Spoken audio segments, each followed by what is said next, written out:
Hi guys, John the firearms instructor, and this video is all about safeties. Yes, last week we got a lady come in, absolutely, positively need to buy a gun with a safety. And I asked her why. And she was saying, well, the safety's gonna make me safe. And I said, well, are you sure? Because safety is the mechanical switch that has to be turned on and off.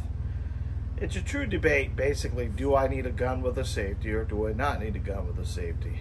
And I kind of always tell students, hey, you are the safety on the gun. So let's talk about handguns and safeties. And I think we need to go through 4 different safeties or 4 different styles because there are different safeties mechanisms on firearms. Glock is a big, people say it doesn't have a safety, but it truly does have safeties. Internally, Glocks have sear safeties and drop safeties and all the mechanical stuff that's inside the gun. But a Glock, now this is a 43X, it is empty, but the Glock has a trigger safety, and it's right in front here. And this trigger has to be engaged for the weapon to fire.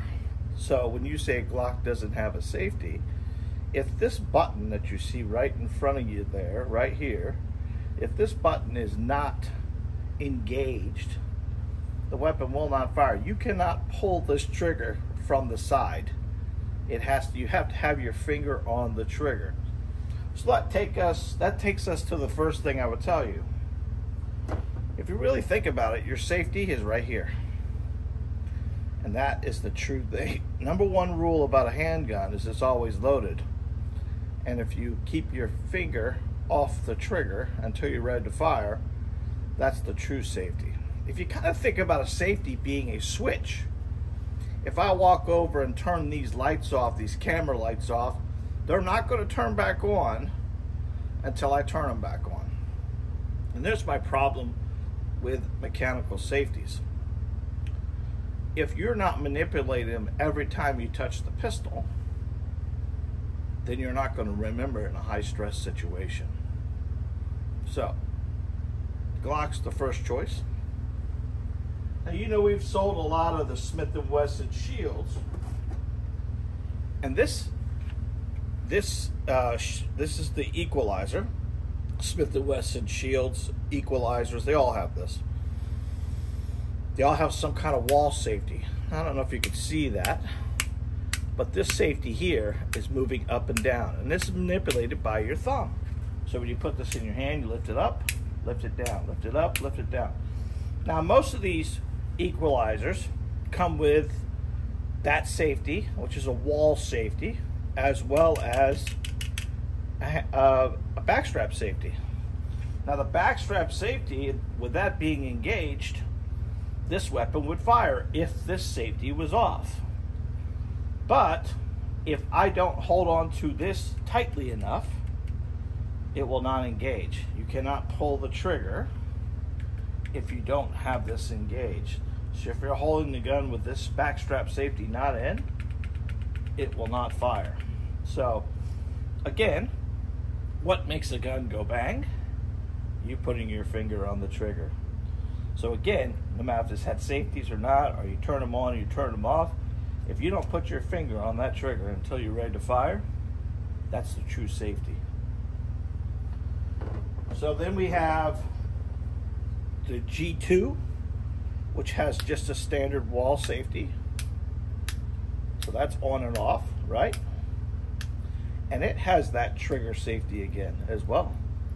So this will not fire unless you press your finger on the trigger. And once you've done that, then you've got that. The only caveat of this is any 1911 style pistol. Most of you, I just grabbed the 22 we have up front. Most of your backstrap safety 1911 style guns, to shoot this pistol, this hammer has to be back and the safety on if you're going to carry it. And this is considered cocked and locked. And then when you draw it out of your holster, you need to take the safety off first to pull the trigger. And these are the ones that have to have the safety on them because these are single action pistols, which means if that hammer's not back, the shooting mechanism or the sequence of running the gun would not work. So in my opinion, the true safety on any pistol is you. The more you shoot a pistol, the more you build your confidence, the more you feel better about running the gun, you become the safety. You become the switch.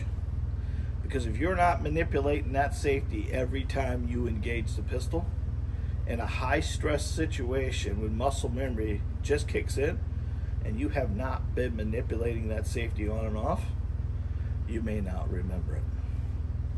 A safety does not make you safe.